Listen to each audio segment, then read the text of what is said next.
Yeah. Am I being empathetic? Because there's a really big difference between empathetic and sympathetic. Yes. Am I being empathetic? And it's hard because what if you have, I am not always the best at it. I have to stop and really take time to say, okay, Heather, they do have things going on too. Let them vent and then you go at it. Because they don't live where we work. Right. We work where they live. Hello and welcome to the MRO Show presented by Chadwell Supply. I'm your host, Adam Porter. Chadwell Supply is 100% dedicated to the multifamily industry. Your order is on our truck delivered the next day. Learn more at chadwellsupply.com.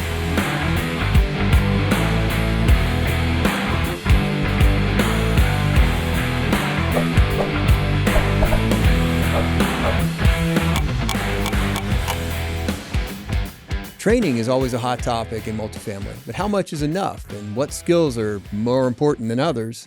What's the best way to learn them and how should we prioritize the who, what, when, where, how, and why? To help us answer all of those questions and hopefully a little bit more, I'm pleased to welcome Heather Sanchez to the MRO Show. Heather is a seasoned multifamily trainer and currently senior instructor at Chadwell University. She's going to be presenting on this topic later this summer at NAA. And so I'm happy to welcome you to give us a little bit of a sneak peek of what you're going to be talking about this summer at NAA. Let's talk about training, Heather. It's my favorite topic to discuss. Well, thank you for coming out to chat with us a little bit about that. So right out of the gate here, what is one training topic that in your experience does not get enough attention in multifamily? It is the soft skills for our maintenance. Okay. Absolutely. Hands down.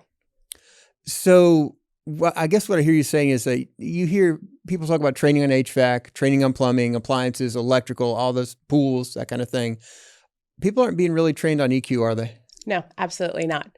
And let's be honest, in the multifamily industry, we train hard on those things. We train hard on plumbing. We train hard on HVAC, electrical, because these are the things that keep them safe physically. It's important. Absolutely. But what we're not training on is getting that maintenance guy through the door. They're not walking into a job. They're walking into someone's home where they're already escalated, where they're already upset because there's an issue.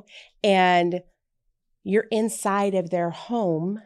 How are we going to address that in a calm, professional, EQ, emotional intelligence with a little bit of, softness to de-escalate the situation? Because sometimes they do walk into, well, more often than not, some heated situations. So we hear a lot about the connection between IQ and EQ and the connection between training those, what we call hard skills. I'm not really even a big fan of those terms. I'm a comms guy. I'm a word guy.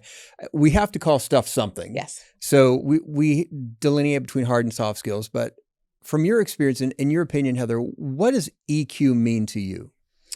Emotional intelligence, EQ, means being able to read a room, to understand that everybody has something going on behind the scenes in their mind, right? So when you're walking into a situation, a meeting, just an interaction with anybody, you can have that understanding that, let me kind of take a step back for a second, hear what they have to say first before speaking.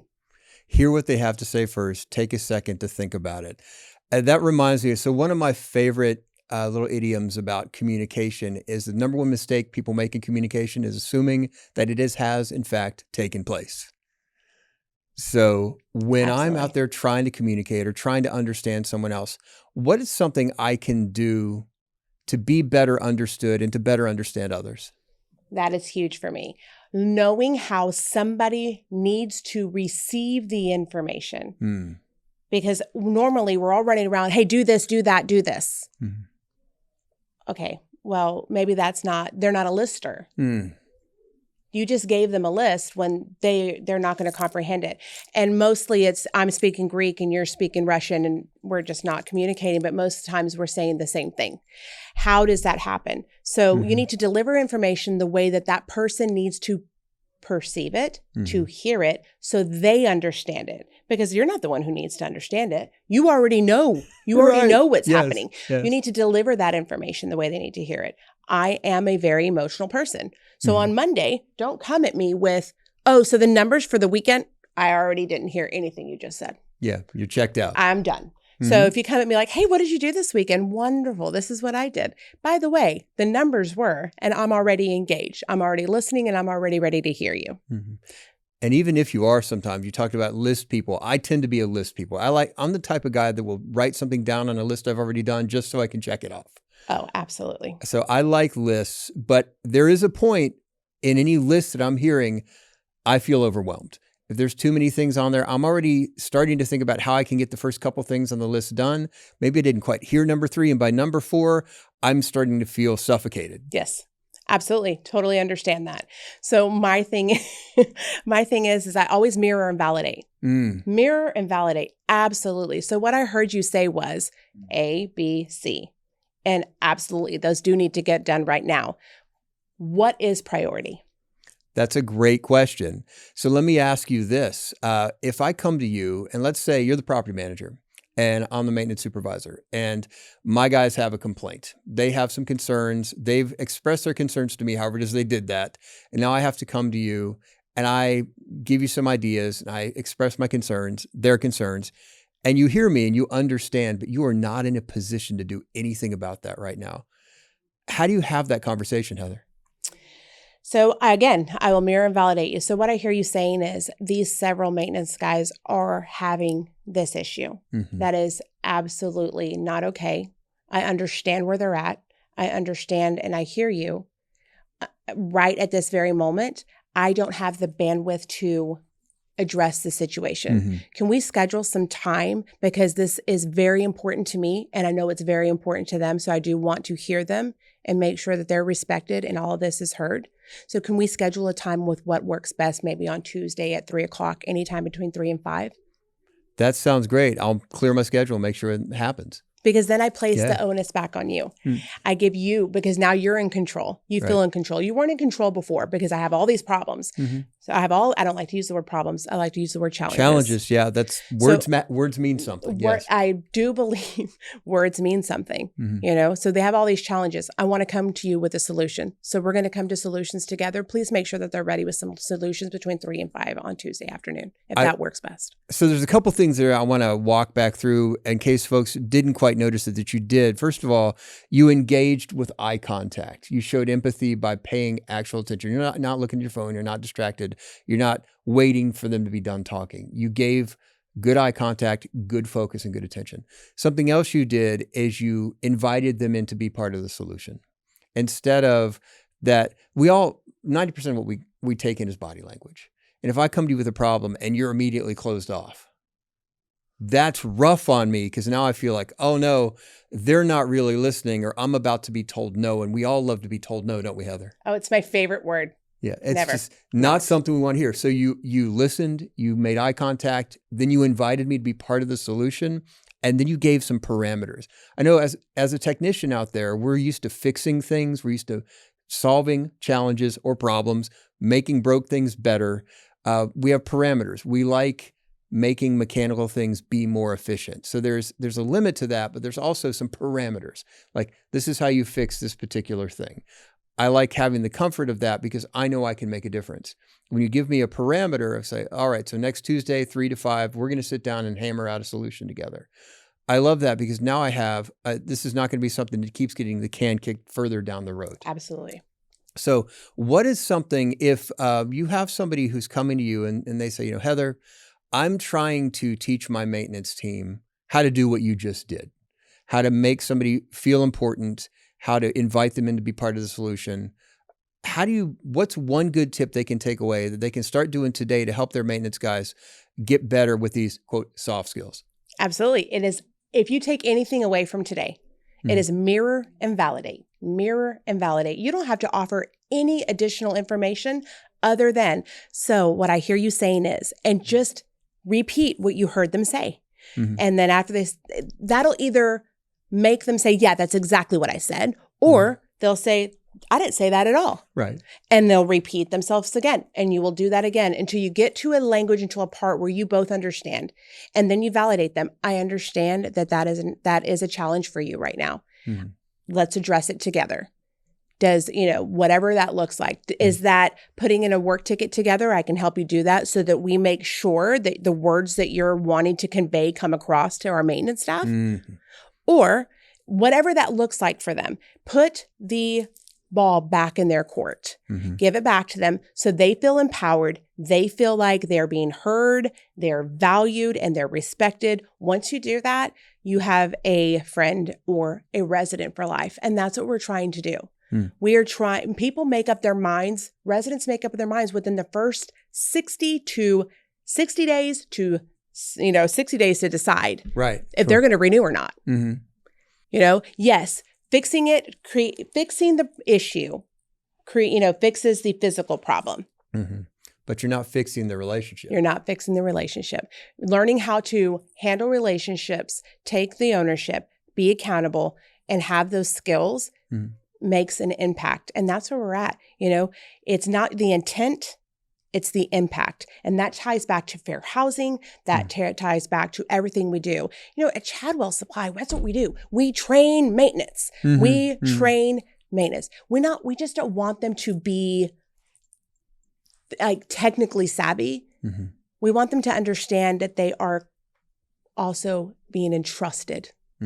They're being entrusted to walk into someone's home when they're not there. Mm-hmm. And if they can continue to have that trust, it creates that bond, thus then creating a resident for life. Or not even a resident for life, but maybe a resident that's going to say, hey, I lived at ABC property. Mm-hmm. You should live there. They're amazing. The maintenance staff is great. So let's help some folks out there create that kind of customer response, that sort of resident satisfaction. Before we do that though, I want to role play with you a little bit, Heather, because I'm enjoying this, but I want to take a step back and really put some reality to that math we just talked about. Okay. You said people make a decision on renewal within 60 days. Mm-hmm. And we know how we all operate as human beings. When we are stuck on something, we've made a decision about something, we start to notice things that reinforce that decision. It's kind of like when you buy a gray car, now all you see anymore is gray cars everywhere, right? And so it doesn't matter. Like I had a red truck for years and I never saw any red trucks anywhere. And then I got a red truck and suddenly everywhere I went, you move toward what you focus on. Move toward what you focus on. So I've decided 2 months in that I'm not going to renew or that I am going to renew.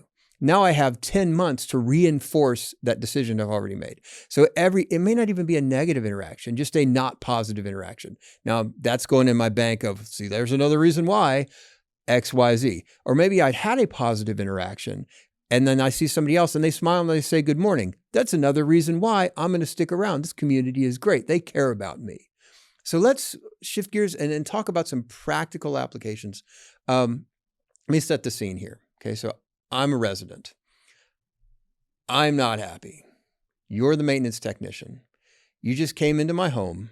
You clock immediately, this individual, not a happy camper. If you're that technician, Heather, what's your first move? You know what the work order says, but what's your first move? My first move, of course, follow company policy. Always. Secondly, when you're about to have that interaction, and it's like, I see that we're having a lot of challenges in this apartment home. Mm-hmm. What am I not seeing? I gotcha. Because you have to de-escalate the situation. You're not going to change your resident's mind arguing with them in their living room. This is their space. They pay for it. It's their home. People get upset about their home. This is where they reside. This is their comfort. So you're not going to change that. So we need to say, when you walk in, immediately, I understand there's a lot of challenges here and you have been through the gauntlet. Mm-hmm. I'm going to take some time. We're going to sit down and we're going to talk about how we can get through it. And the harder part is we do understand that maintenance have 50 to 60 work orders a day that they have to get through. Right. It's understandable. And it keeps stacking up. Yes. But as a maintenance supervisor, you know that apartment 1502, where you reside, has had multiple challenges. Give your technician the space to say, or give him the ability to say, I'm going to spend an additional 10 minutes just speaking to 1502, just speaking to him and asking him because I need to hear more. Words don't always convey exactly the issue. Again, yes, the physical stuff fixes the problem, but the relationship fixes the impact. So have that relationship, create the bond. Someone will do anything for you if they trust, like, and understand you. So let's talk about that. You mentioned 10 minutes, and sometimes it takes the 10 minutes. Sometimes it doesn't even take the 10 minutes. It can be, sometimes a bad mood can pop like a balloon if you say the right thing. So let's role play a little bit. So let's say walk in, and you know it's an HVAC call and it's July. So you already know you're walking into something that's just, it ain't pretty. So I open the door. Well, it's about time. It's 100 degrees outside, 95 in this apartment. What are you going to do about it? Holy smokes, it is hot in here. I said, if I can get you into the common area, let's get you cool. There's a soda in there for you. Please retire there while I handle your sauna box. So you get to enjoy some of this heat that I've been dealing with for the last couple of days. I hear you. Yes, I will definitely try my hardest to make sure that we take care of this immediately. I do apologize that you are suffering in here because it is warm. I love the fact that you dealt with the felt need there rather than addressing the direct thing. Because if you get too stuck on that direct thing, I'll fix it as fast as I can. And I'm hot. I've been going in and out of apartments all day. I'm equally as hot as you are. Can't you just leave for a second? Don't you have a car to sit in? No, see, then you've already hit them with the negative. Right. 2 negatives do not make a positive. 2 wrongs don't make a right. Mm-hmm. So if I were to say to you, well, fine, I'll go have a Coke, but how long is this going to take? It's going to take as long as it does to make sure that when you sleep tonight, you're sleeping cool. I can appreciate that. All right, let's go get me in some air conditioning. Let's do this. All right. So again, that took probably 90 seconds. And now you have a resident who at least is not stuck in the situation. And they're not stuck on that merry-go-round that's been in their head the whole time. Because I know for me, when my AC goes out, the first thing I think is, oh man, how hot is it going to get in here? And it gets hotter and hotter. And I do that thing where we all kind of walk by the thermostat and kind of glance at it and go, 3 more degrees, 3 more degrees. You tap it. And that's, or you'll pop it off and then put it back on. And you look at it again and go, oh, that's 7 more degrees. How hot is it going to get in here? But we have an opportunity then, like you said, de-escalate, listen to the felt need of that resident, and then address the situation. So if I'm in a situation and I happen to run into, let's do another scenario. You're out making your rounds, you're checking grounds, you're picking up trash, making sure everything is right. And I'm out walking my dog, and I happen to look up and I see you and go, hey, Heather, you know the light outside my apartment hasn't been working in like 2 days, right above me in the hallway? I come in at night, I don't feel safe. I didn't realize that. Thank you so much for bringing it to my attention. Can you walk me over there so I know exactly which one you're talking about so I can have the staff look at it?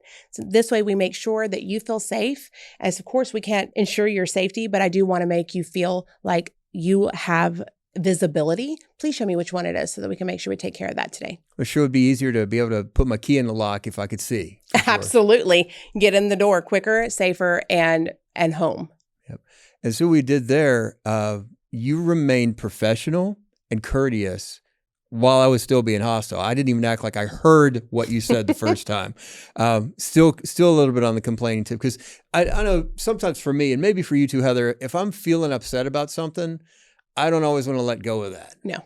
And particularly if somebody's telling me something that might actually help me, I'm still in the situation. I'm still feeling a little bit frustrated, and that's got to go somewhere.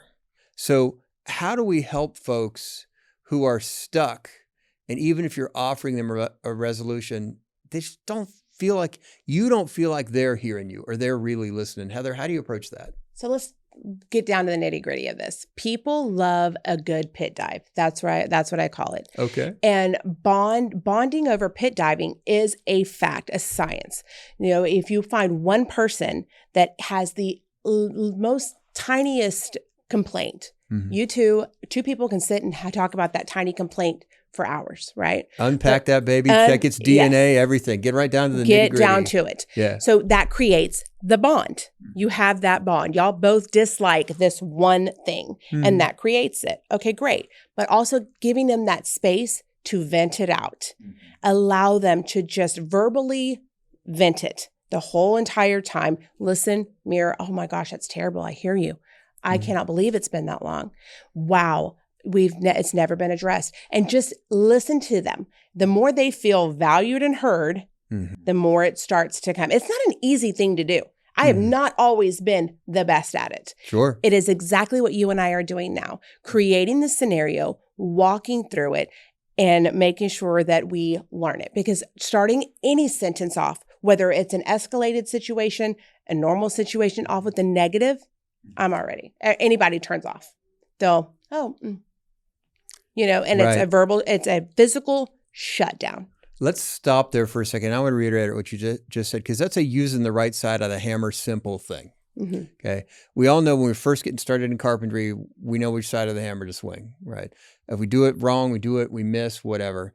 It's not going to do the thing we need it to do. But you said, don't begin an interaction with a negative. No matter what comes at you, figure out a way to begin with a way to reach out and be positive. How do I do that? If I know I have a team that could use some help in this area, and I recognize what you're saying and the power in what you're doing and how effective it can be, and I think, well, Heather's really got this down, but I could use some help and my team could use some help. What could I do to help increase the EQ of my team? I'm going to say it. The easy answer, put them in training, put them in soft skill training. We have so many soft skills now, so many classes that are an hour long. Put us on your cell phone, finish to fixing your dishwasher while you're listening to us have the conversation. We have the ability to get in a class for an hour, to listen, to go over exactly what you and I are doing right now, learning it, doing it over and over and over. Again, you move toward what you focus on. Mm-hmm. And if we try and we keep it up, it's not easy. You have to continue to practice it. You do have to continue to practice it. It's one of those things where when you've done it 100 times, it feels easier. But we've all done something the first time. It's kind of like we were cleaning out the refrigerator about a week ago. We're doing the bottom drawer, that crisper where the salad goes to die. I don't know what those drawers mean. They're just sitting in there. We're pulling it out. We're putting the new salad. So you got to take the old salad we didn't eat out so you can put the new salad in.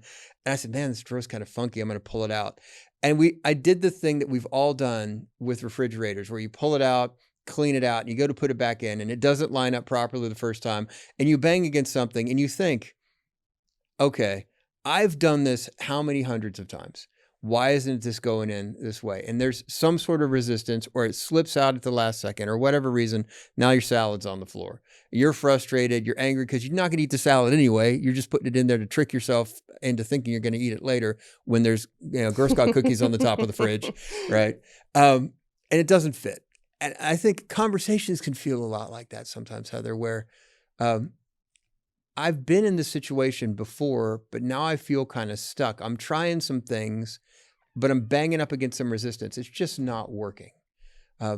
What do I do to pivot out of that feeling or pivot out of that moment when I'm just stuck? Or maybe the person I'm in the conversation with is just stuck and we're not making any progress.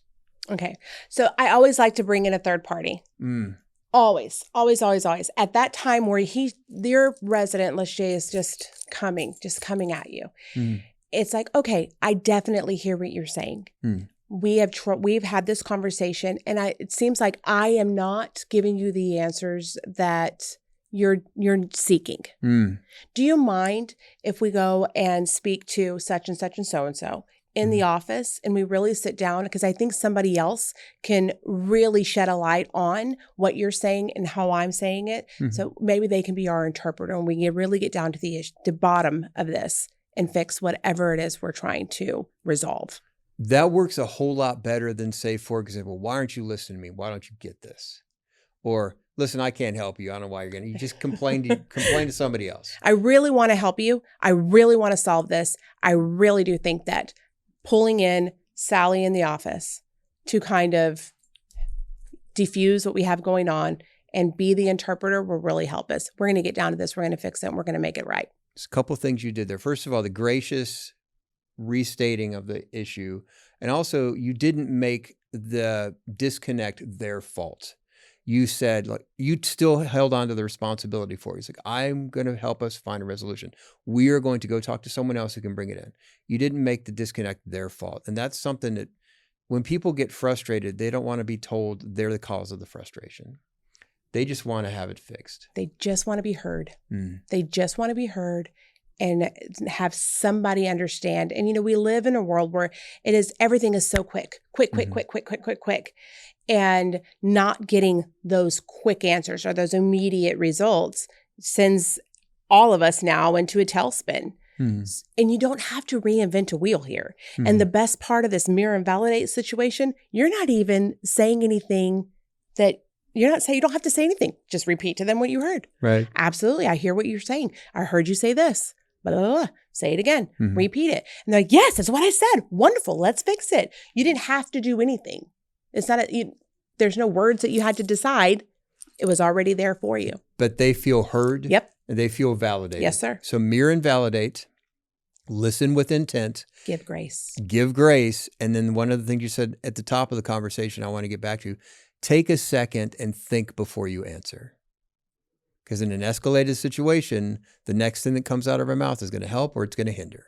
Let's think about it too in the textual form. Someone sends you a text and you're just like, oh, and you start creating the haiku that you're about to send out. Right. But by the time you get to the bottom, you've already taken that much time. And then you're going to go back and read it. And you're like, you know what?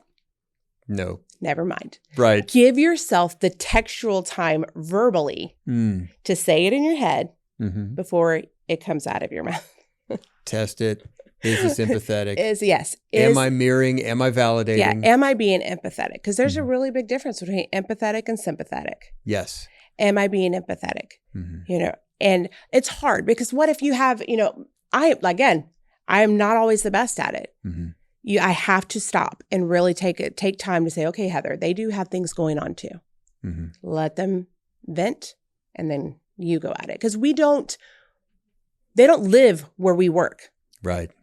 We work where they live. Yes. Yes. And that's a massive distinction. And I think if we take a second to think about that and remind ourselves of just that, it's a great step in the right direction. It's a big way to help us take that step back. I like what you said. Take the text time to think it through in your head. That's a great little practical, real world, modern day tip because we've all done that angry text and went, nope, and then deleted it. Yeah, that sounds foul. Delete. Yes. Good stuff. Great conversation. Heather, thank you so much for sharing some of your wisdom. And I look forward to unpacking this a little bit more in June at NAA. I'm very excited. Thank you so much for having me. Appreciate it. And thank you for joining us on this episode of the MRO Show presented by Chadwell Supply. If you appreciated what Heather had to say and you got something from it, please rank us 5 stars on your favorite podcast service and be sure to check out more of the MRO Show at chadwellsupply.com/podcast.